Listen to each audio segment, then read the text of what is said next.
I just got done covering Bladesinger for Wizard subclass, and my head hurts a little bit. So hopefully Shadow Sorcery is a little bit easier of a pill to swallow. So yeah, that's the subclass that we're going to check out in this video. And like I say before all these beta tests, these stress test videos, that this is not a final product, so things are subject to change. But yeah, let's go ahead and get into the leveling process. Oh, Sorcerer, I know thee well, so this should be a little bit of an easier time talking about Sorcerer. Cantrip-wise, I do see my good friend Booming Blade here. Apparently, they just hand this out like hotcakes. Booming Blade, here's something to note that I haven't mentioned yet, is the fact that if you want to take something like a Battle Master Fighter and then use one of their feats to pick up Magic Initiate and take Sorcerer, I think Warlock, Wizard, you can pick up Booming Blade for them. So there you go. The problem solved for as far as like thinking that Battle Master wouldn't be as good anymore. Anyways, it is. But we are going to pick up Booming Blade just for the hell of it. I don't think anything here is super crucial. Nothing else I really see that that kind of tickles my fancy. I'll take Friends. That's one I usually pick up. Firebolt, always solid. Mage Hand or Minor Illusion would be a solid choice. Not really going to dive too much into those. We're only doing one combat encounter. And then spell-wise, these are usually my go-to, which is Magic Missile and Shield. But you know what? I think I'm going to take Burning Hands instead of Magic Missile. And maybe we'll see why in the gameplay section. But subclass-wise, we're going with Shadow Magic. I think I called Shadow Sorcery, but Shadow Magic is the name of the subclass. And so subclass features here, we have Strength of the Grave. So if you reach 0 hit points, you regain 1 instead of becoming downed. There is a lithid power if you power up your worm called Survival Instinct. Kind of does the same thing. So this is handy. I don't know how much I will actually be using it, but hey, it's nice to have.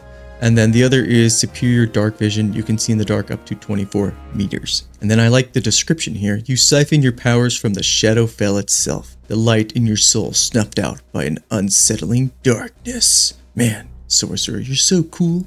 Anyways, let's move on to the abilities. So this is how I usually like to have my layout for Sorcerers. You know, they have proficiency in Constitution, so we don't need to have that high of a Constitution for like saving throws for concentration spells. Dexterity, we want high initiative, and then obviously our spell modifier here is charisma, so we want that high as well. So yeah, let's go ahead and just move on straight onto the leveling process. So level 2 here, we don't pick up anything new as far as like class features. We get our sorcery points, and then we can create a spell or a sorcery point depending on if you trade one of them off with another. Then spell wise here, I'm just going to take, so since we're not taking Draconic Bloodline, so Mage Armor is a good choice here.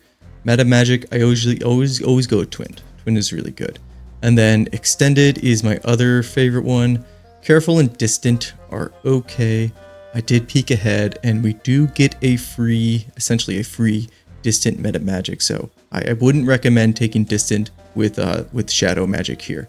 So let's go ahead and move on to level 3.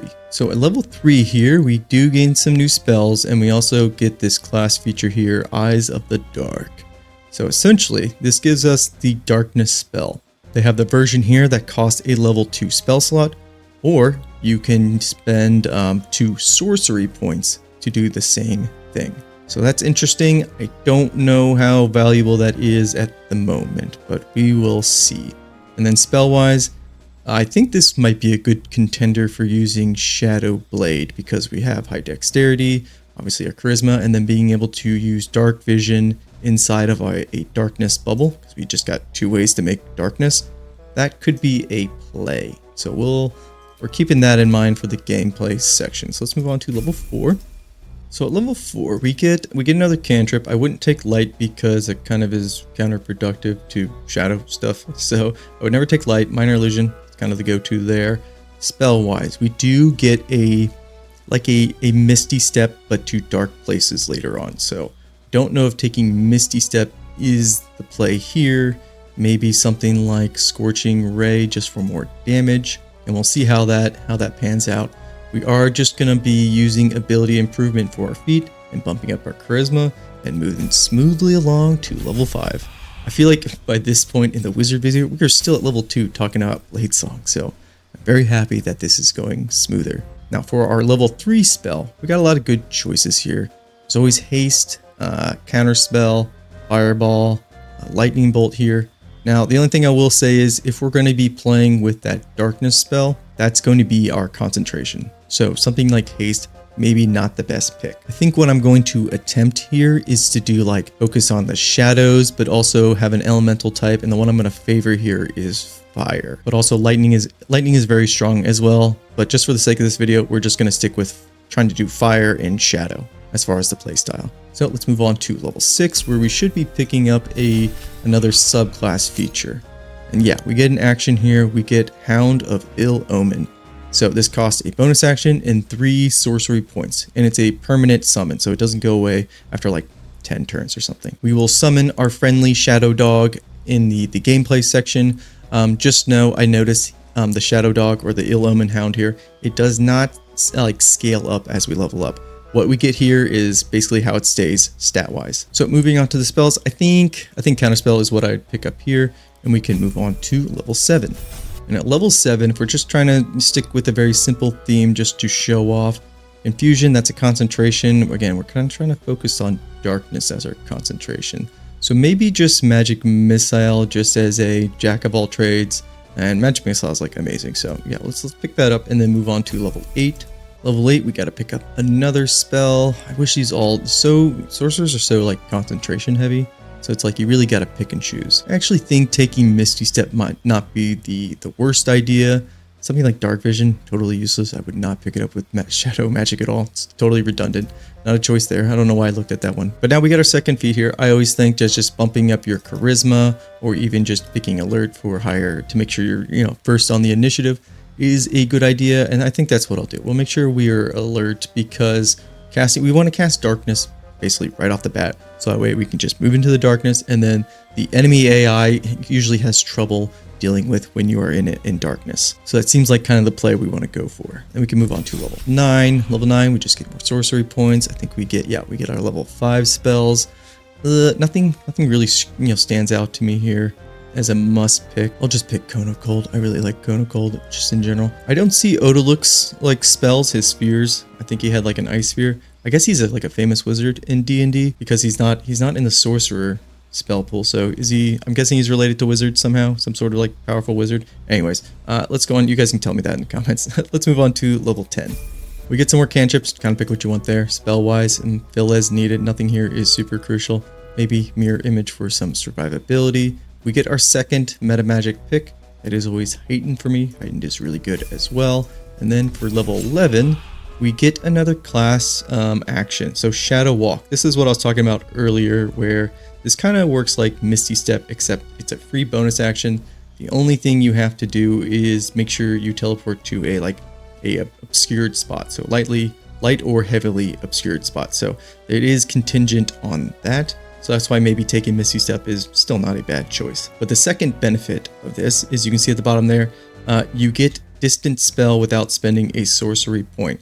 So that's why also I don't recommend taking Distant Spell as a meta magic, because you get like a version of it here at level 11. Admittedly, it's a little bit later in the game, but I don't think Distant Spell in general taking as a meta magic is like a must pick really at all. It's really just a nice benefit. And then we can move on. We get to our level 6 spells. Nothing here is standing out to me as new, so I think I will probably just end up taking Chain Lightning as usual. Love me some Chain Lightning.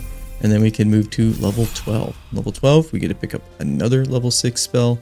And I think I'll just probably take or Globe of Invulnerability here. I know you get a bunch of scrolls of this, but I like to take it. And then feat wise, we can do a couple things. We have Birthright on. It's our fun little hat there. So we can bump this up and we'll have 22 charisma total. So I think that's the play. Let's jump into the gameplay section.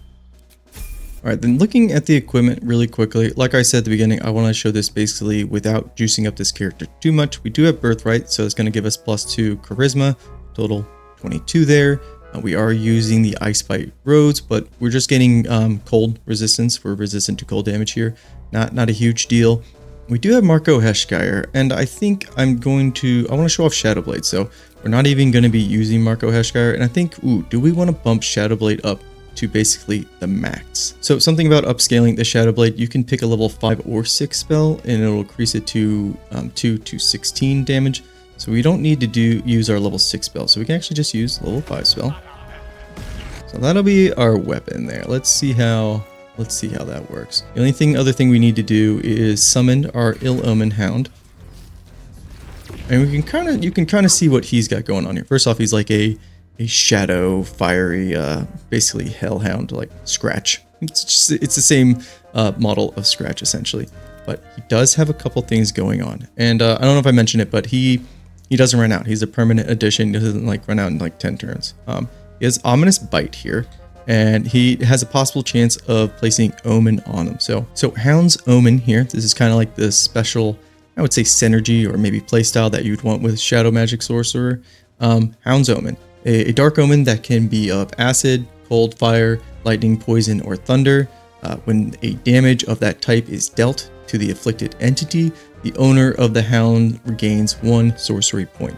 So we can kind of regain sorcery point with basically playing into this hound here. The only thing, so some of you, I would say maybe sorcerer vets, know is that generating sorcery points, there's a glitch in the base version or the current version of the game where in Act 2, the last light in, you can get a shield that'll give you a level 1 spell slot. And so what you do is you use that level 1 spell slot and you generate a sorcery point. You then unequip the shield and equip it again, and that spell slot comes back. So you can essentially generate infinite amount of sorcery points. It's a little tedious, but it gets the job done. So this effect, unless that bug is fixed, this effect is kind of mute. It's not super good. But if it eventually does get patched, then that's pretty decent. Damage wise, not anything to write home about.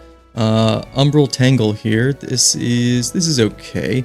What else does it do? On successful save, the target still takes half damage. If you do hit them, Shadowy Curse Fine. So afflicted entity can't move and takes basically 1d4 necrotic damage per turn. So that's for 3 turns. And then additionally, whoever has this status effect on them, their attack rolls and their dexterity saving throws have disadvantage. So that's not a bad bunch of, I guess, status effects debuffs to have on a target. So this hound here is not useless. We're going to see how good they are in action. But that's really about it. I think we are going to pop Elixir of Bloodlust and a speed potion for this one because as a sorcerer, we do not get extra attack. So all the extra attacks we are going to get, they're going to come from Elixir of Bloodlust, or it's going to be us using our quickening meta magic here. So it'll be really easy to understand. But our bar here is, it's pretty clean. So let's get into it. And because we have alert and high dexterity, obviously we're going to go first. We will pop our speed potion first.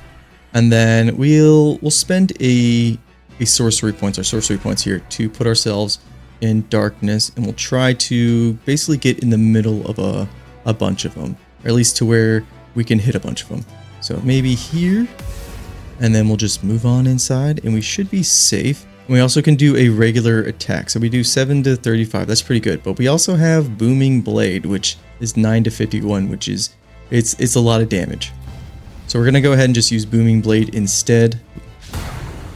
All right, so we missed our Booming Blade. That's, yeah, I was wondering how we missed that. We rolled abysmal despite having advantage. That's okay. We can just skip our turn, and I don't think any of them are going to be able to hit us. Nope, they may be looking to go after our hound here. So let's try Umbral Tangle. It is a strength saving throw, which luckily we got it off. We are going to proc Opportunity Strike, which is okay. We just want to get this hound into the shadows as well. Actually didn't proc it. Nice. So that was a bug there. But good deal. Now we're just kind of safe in our little dark bubble here. And we got a shield reaction because one of them decided to jump into the bubble with us. But they obviously missed. Obviously bats are they're blind, so it doesn't matter. Alright, let's try to actually clear out a bunch of these. I'm gonna use Chain Lightning and just get rid of all these little critters. Get rid of most of the little critters. I didn't get rid of all of them. And then we can just Scorching Ray all the little ones here. That never gets old. We can use our Booming Blade. Just take out this one here. Just a little bit of overkill, but that's okay. Oh, I thought our darkness was about to go in. Like, what did I do? So, obviously the wolves coming in here. Okay, so nice little opportunity attack there. 22 damage. That's a nice chunk of damage for a dagger. Let's see if we can get Omen on a target here. So we just got to do a regular bite, and we'll try this wolf here because it has full health. So Omen of Acid. Is it random which omen gets put on him? Oh, that changes. It can be one of those. Okay, so it's on random. So yes, this Hound's Omen here, it'll be one of these status effects. So my whole plan of being a certain element in darkness kind of just went out the window. So if you're going to play fully into this, you want your sorcerer to have basically one of almost like every elemental type, if depending, I guess, how far you really want to play into this. But that is nice to know at least, and it's for 3 turns, so that's okay. So this our Hellhound just got hit, and then they have a reaction, which is called Splinter Shadow. So when you are attacked by a melee that does not deal radiant damage, not a lot of enemies in this game deal radiant damage, splinter off a piece of yourself to spawn a new version from the shadows. Let's see what this looks like. Cool. We just get more of us. Oh, okay, here we go. This is neat. So this build is revolving a lot around these Shadow Hounds. I wasn't expecting that. I do not have any acid damage either. I'm wondering if each one of these hounds, we'll know when it's their turn, can put this this omen on target. That would be pretty nutty. But real quick, Shadow Walk. If you can see that when you're in a lighted area, I can't move into them obviously. But in any of these dark areas over here, I can teleport to. Again, it's a bonus action, doesn't cost a spell slot, so really handy teleport here. But yeah, let's just use our Booming Blade here, and then let's try to kill this guy. And since we have haste, we can do another action. We also could have used Booming Blade again. Should have done that. I wonder if Quicken works with it. Quicken does work with it. That's good to know. So that's interesting. So the wheels are turning. If you do not Paladin. If you do Eldritch Knight, you'll get Booming Blade either way. So if you do decide to pick Paladin, 5 levels in Paladin, you get that extra attack. It's two strikes. You can then use a Quicken to use your other attack, but you have Great Weapon Master usually when you do that anyway. So actually, not as big brained as I was thinking initially. But anyways, Bloodlust just popped, so we get another action, and let's get somebody that's weak that's just gonna take up a turn. This rat here. That's her turn, and let's let them go. Okay, they took out one of our hounds. Please don't kill the other one. I want to see what it can do. Yeah, see, he doesn't want to go into the darkness. Okay, so you just saw there, it just did its own little thing. I didn't control it, so it does it all on its own. So let's take a second and look exactly what it did. So it essentially used its own Umbral Tangle, spawns another one. Haste ran out. That's okay. Splinter Shadow. Yeah, just keep them going. So if these guys if it becomes all these other shadow spawns and they all just keep doing curse vines, that's going to get pretty nutty. What are you gonna do? Okay, you're gonna get hit. It's gonna spawn another one. I love it when a sorcerer does an opportunity strike and 22 damage. Not bad at all. So this is the only target that doesn't have either one of the shadow curse vines. So let's see if it just skips over these two and just goes for him. Yeah, okay, so that's it. So once they have the status effect already applied to them, it skips over them. And they took out my Hellhound. I want to see if these guys also, if the encounter ends, do they go away or do they stay with you? Let's go ahead and use Quickened, Booming Blade, and then that should finish this guy off really easily. So we get another turn, and then we can finish off. Anybody's weak enough. This one's weak enough. Oof. Booming Blade, guys, so good, so good. And the Shadow Blade, I'm loving it. A lot of damage. Essentially a free weapon. Just gonna split some more. I was kind of hoping these guys would do a regular attack to see if they could apply that Omen effect as well, where they put an elemental type attached to it. And it doesn't seem to say when I inspect them, what their move set is. Okay, but nonetheless, very cool, very cool. Sweet Christmas, please don't kill all my puppies before the end of the encounter. I want to see what they do. I want them to grow. Yes, more. Yeah, they're pretty good. I mean, they're not the greatest thing, but I mean, they're dogs, so they are the greatest thing. But as far as being useful in combat, they are. They're definitely useful. You can see how much they're just. You can see they just keep spawning. So this is pretty good.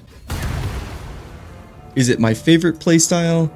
I don't know. And it does seem like, yes, they just follow you. This is fun. Is this the most meta? Oh no, they disappeared. Shit. Yep, they do go away. Son of a bitch. So you can kind of see how this works. As long as you have 3 sorcery points, you can spawn, your hound back. And that's basically, I would say, like the main thing about this subclass. So you can just have your hound hanging out with you, and they're really easy just to summon back. So yeah, that's the main thing about this build. Now, is it the most meta build ever? Am I blown away by what it can do? Not really. As far as the theme, I think it's really cool, actually. I think this is more definitely on the lines of fun, playing into like an RP fantasy, which is essentially what this channel's kind of about. I like doing the more fun thematic things over like min-maxing. So I will have a fun time thinking about what to multi-class with this. But let me know what you all think about it. And yeah, I will catch you for the next video. I think I have one more in me today. That wizard one really, really took it out of me. So I will see you then. Peace and take care.